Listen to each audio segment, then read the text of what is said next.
Arthur Conan Doyle, The Hound of the Baskervilles. Chapter 6. Baskerville Hall. Sir Henry Baskerville and Dr. Mortimer were ready on the chosen day, and we left for Devonshire as planned. Mr. Sherlock Holmes came with me to the station and gave me his final advice and instructions. "I will not influence your mind by suggesting ideas or suspicions, Watson," he said. "I want you simply to report the facts to me as fully as possible, and I will do the theorizing." "What kind of facts?" I asked. "Anything that may have any connection with the case, even indirectly, and especially the relationship between young Baskerville and his neighbors, or any new details about the death of Sir Charles. I have made some inquiries myself in the last few days, but I am afraid the results have been negative. Only one thing seems certain. Mr. James Desmond, who is the next heir, is an elderly man of a very kind nature, so this persecution does not come from him. I think we can remove him completely from our calculations. That leaves the people who will actually be around Sir Henry on the moor. Would it not be better first to dismiss the Barrymore couple?" "Certainly not. That would be a serious mistake. If they are innocent, it would be a cruel injustice. If they are guilty, we would lose any chance of proving it. No, we will keep them on our list of suspects. Then there is a groom at the hall, if I remember correctly. There are 2 farmers on the moor.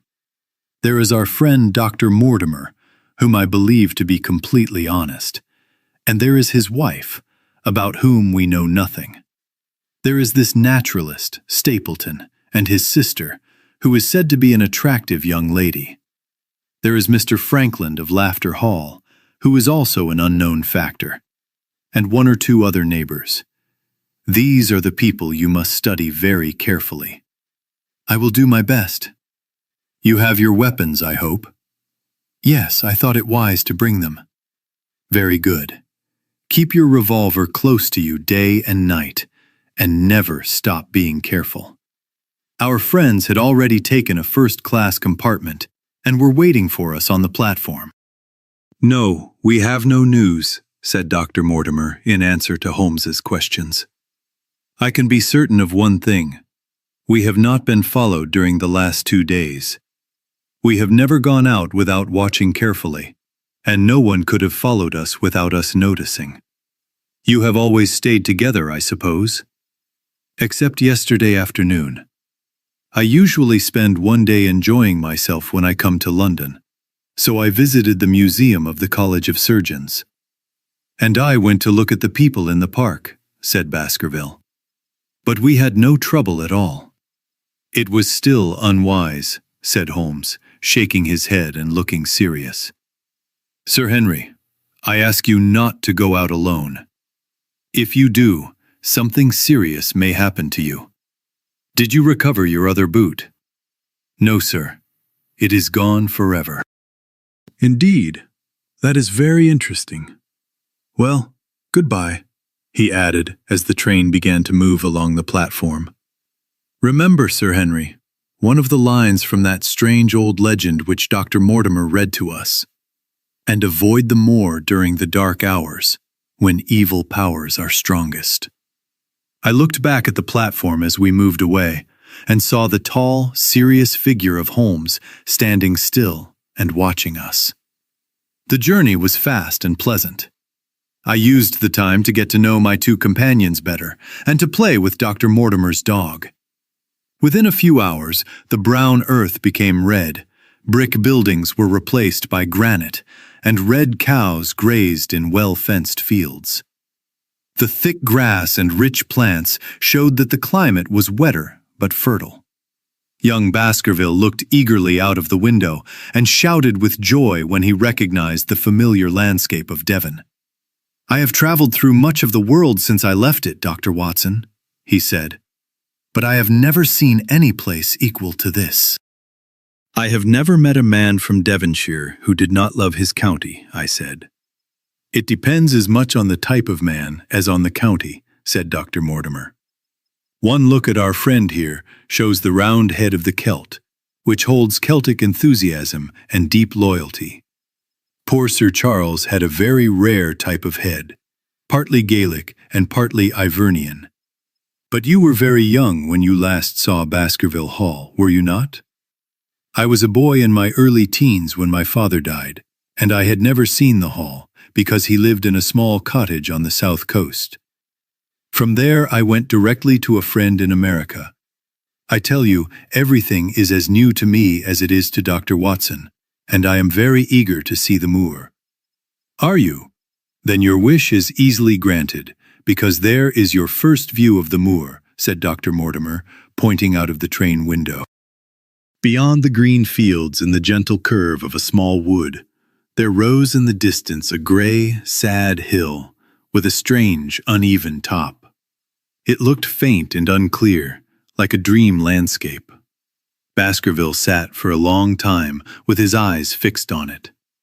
From his eager face, I could see how much this first sight of that strange place meant to him. The place where his ancestors had ruled for so long and left such a strong mark. There he sat in his tweed suit and with his American accent in the corner of an ordinary railway carriage. Yet as I looked at his dark and expressive face, I felt more than ever that he was a true descendant of that long line of proud, fiery, and commanding men. There was pride, courage, and strength in his thick eyebrows, his sensitive nostrils, and his large brown eyes. If a difficult and dangerous task awaited us on that wild moor, this was at least a companion with whom one could take a risk, knowing that he would face it bravely. The train stopped at a small country station, and we all got out. Outside, beyond a low white fence, a carriage with 2 strong horses was waiting. Our arrival was clearly an important event, because the station master and porters gathered around to carry our luggage. It was a quiet and pleasant country place, but I was surprised to see that by the gate stood 2 soldiers in dark uniforms. They leaned on their short rifles and looked closely at us as we passed. The driver, a small, tough-looking man with a hard face, saluted Sir Henry Baskerville, and within a few minutes we were moving quickly along the wide, white road. Green fields rose gently on both sides, and old houses with pointed roofs could be seen among the thick trees. But behind the calm and sunny countryside there always rose, dark against the evening sky, the long, gloomy shape of the moor, broken by sharp and threatening hills. The carriage turned into a side road, and we went upward through deep lanes made by many centuries of wheels. On both sides were high banks covered with wet moss and thick hart's-tongue ferns. Brown bracken and spotted brambles shone in the light of the setting sun. We continued climbing and crossed a narrow granite bridge. Beside us ran a loud stream that rushed quickly downward, foaming and roaring among the gray rocks. Both the road and the stream twisted through a valley full of small oak trees and firs. At every turn, Baskerville cried out in delight, looking eagerly around him and asking many questions. To him, everything seemed beautiful. But to me there was a touch of sadness in the countryside, which clearly showed the signs of the ending year. Yellow leaves covered the lanes and fell softly upon us as we passed. The sound of our wheels became quiet as we drove through piles of decaying plants. Sad gifts, it seemed to me, that nature placed before the carriage of the returning heir of the Baskervilles. "Look," cried Dr. Mortimer. "What is that?" In front of us rose a steep hill covered with heath, a part of the moor. On its top, clear and dark against the sky like a statue of a soldier on a horse, stood a mounted man. He looked stern, and his rifle was ready in his arm. He was watching the road we were traveling on. "What is this, Perkins?" asked Dr. Mortimer. Our driver turned partly around in his seat. "A prisoner has escaped from Princetown, sir. He has been free for 3 days now. The guards are watching every road and every station, but they have not seen him yet." The farmers around here are not happy about it, sir. That is certain. Well, I understand they receive £5 if they give information. Yes, sir, but £5 is not much compared to the risk of having your throat cut. You see, this is not an ordinary prisoner. This is a man who would do anything. Who is he then? It is Selden, the Notting Hill murderer. I remembered the case well, because Holmes had been interested in it due to the extreme violence of the crime and the cruel behavior of the murderer. His death sentence had been reduced because there were doubts about his sanity, since his actions had been so terrible. Our carriage reached the top of a hill, and before us lay the wide moor, covered with rough stones and rocky hills. A cold wind blew down from it and made us shiver. Somewhere out there on that empty land was this evil man, hiding like a wild animal, full of hatred against the world that had rejected him. This thought made the wild landscape, the cold wind, and the dark sky seem even more frightening. Even Baskerville became quiet and pulled his coat tighter around himself. We had left the rich farmland behind us. Looking back, we saw the low sun shining on the streams like lines of gold, and lighting up the red earth freshly turned by the plow and the wide woods. The road ahead became more lonely and rough, crossing large brown and green slopes with great stones scattered across them. From time to time we passed a small cottage made of stone, with no plants to soften its hard shape. Suddenly we looked down into a hollow shaped like a bowl, filled with small twisted oaks and fir trees bent by years of storms. 2 tall, narrow towers rose above the trees. The driver pointed with his whip. "Baskerville Hall," he said. Its master stood up, staring with red cheeks and bright eyes.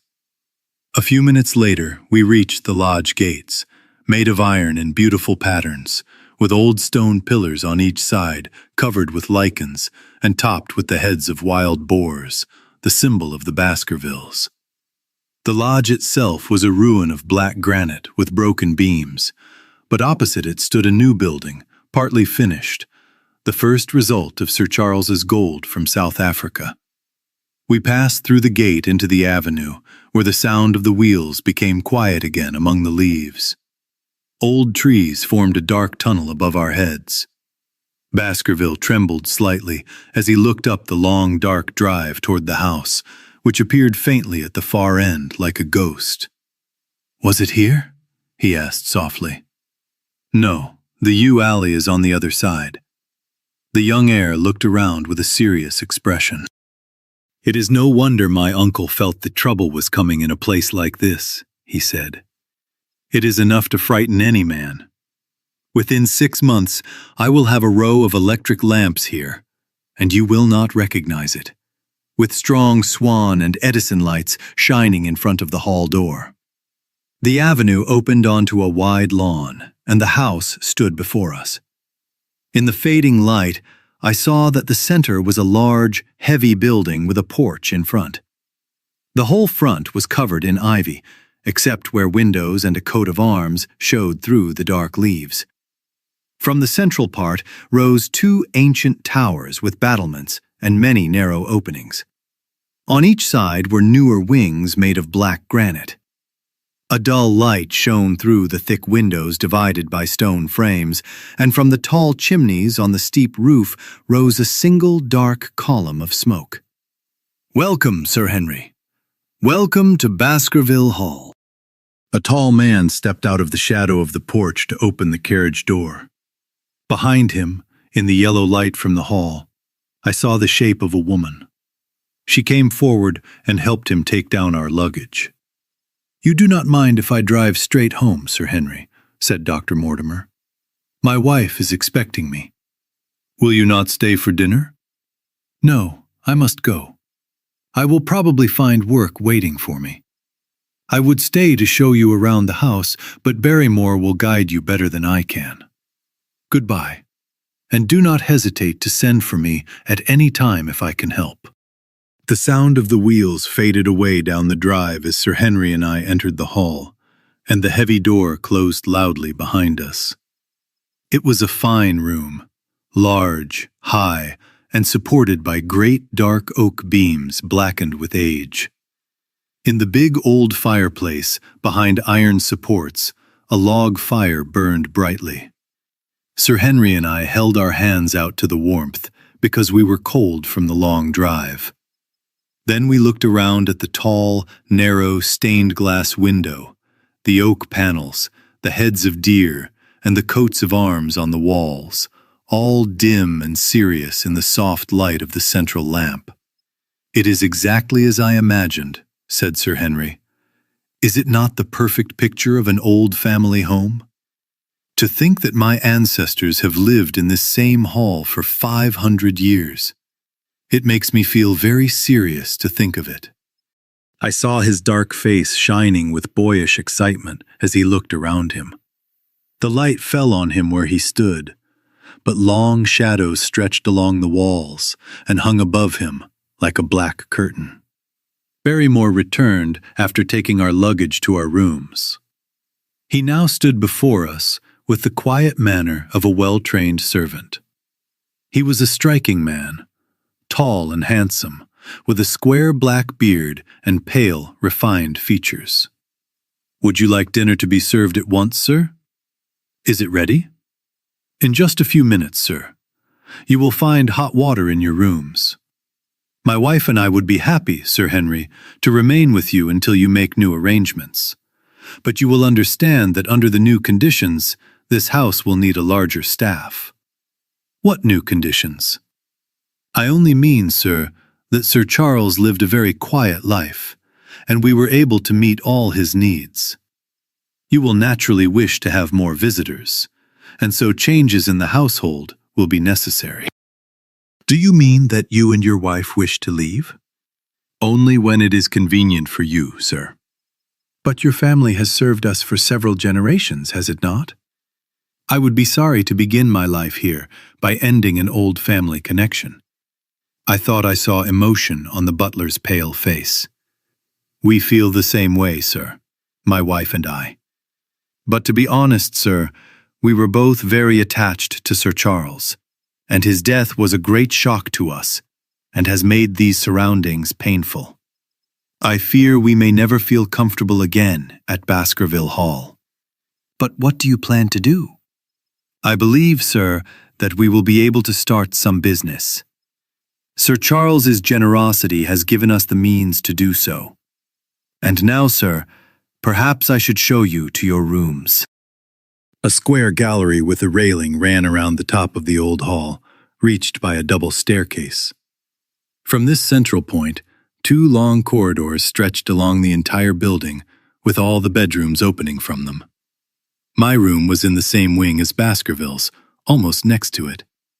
These rooms seemed much more modern than the central part of the house, and the bright wallpaper and many candles helped to reduce the dark impression that our arrival had given me.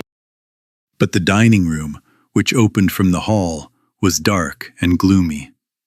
It was a long room with a step dividing the raised area where the family sat from the lower part where their servants once sat. At one end there was a gallery for musicians. Black wooden beams crossed above our heads, and beyond them the ceiling was dark with old smoke. With rows of bright torches and the noise and color of a feast from long ago, it might have felt warmer. But now, with only 2 men dressed in black sitting in the small circle of light from a shaded lamp, our voices became quiet and our spirits serious. A dim row of ancestors looked down at us from the walls, dressed in many different styles, from an Elizabethan knight to a gentleman from the Regency period. Their silent presence made us uneasy. We spoke little, and I was glad when the meal ended and we could go into the more modern billiard room to smoke a cigarette. "My goodness, it is not a very cheerful place," said Sir Henry. "I suppose one can get used to it, but at the moment I feel out of place. I am not surprised that my uncle became nervous if he lived alone in such a house. However, if it suits you, we will go to bed early tonight, and perhaps everything will seem better in the morning. Before going to bed, I pulled back my curtains and looked out of the window. It faced the grassy area in front of the hall door. Beyond it, two small groups of trees moved and made a low sound in the rising wind. A half-moon appeared between fast-moving clouds. In its cold light, I saw beyond the trees a line of broken rocks and the long, low shape of the sad moor. I closed the curtains, feeling that this last view matched everything else I had seen. And yet it was not truly the last. I felt tired but could not sleep. I turned restlessly in bed, waiting for sleep that did not come. Far away, a clock struck the quarters of the hour, but otherwise the old house was completely silent. Then suddenly, in the middle of the night, I heard a sound, clear and unmistakable. It was the sobbing of a woman, a quiet, broken sound of someone deeply unhappy. I sat up in bed and listened carefully. The sound could not have been far away and was certainly inside the house. For half an hour I waited, fully alert. But I heard nothing more except the clock and the soft movement of ivy against the wall.